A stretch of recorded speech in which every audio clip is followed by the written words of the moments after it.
G7 વિદેશ મંત્રીઓની બેઠકમાં ભારતના વિદેશ મંત્રીની ઉપસ્થિતિ, યુક્રેન અને પશ્ચિમ એશિયાના સંકટ પર કરી ચર્ચા।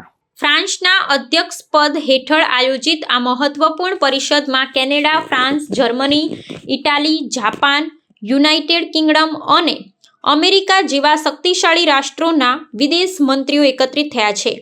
ભારતના વિદેશ મંત્રી આ મંચ પર ભારતનું પ્રતિનિધિત્વ કરી રહ્યા છે, જે વિશ્વના જટિલ પ્રશ્નોના ઉકેલમાં ભારતની વધતી જતી ભૂમિકાનું પ્રતીક છે।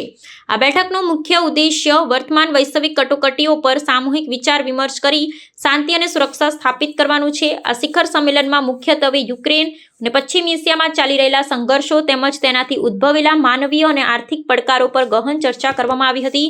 આ ઉપરાંત હિન્દ પ્રશાંત ક્ષેત્ર, આફ્રિકા અને લેટિન અમેરિકામાં પ્રવર્તતી વિવિધ પ્રાદેશિક સમસ્યાઓ અંગે પણ વિશ્વના નેતાઓએ મંથન કર્યું હતું। ભારતે આ મંચ પરથી મુક્ત અને સુરક્ષિત દરિયાઈ માર્ગો તેમજ આંતરરાષ્ટ્રીય કાયદાઓના પાલન પર ભાર મૂકતા વિકાસશીલ રાષ્ટ્રોના અવાજને મજબૂતી આપી હતી।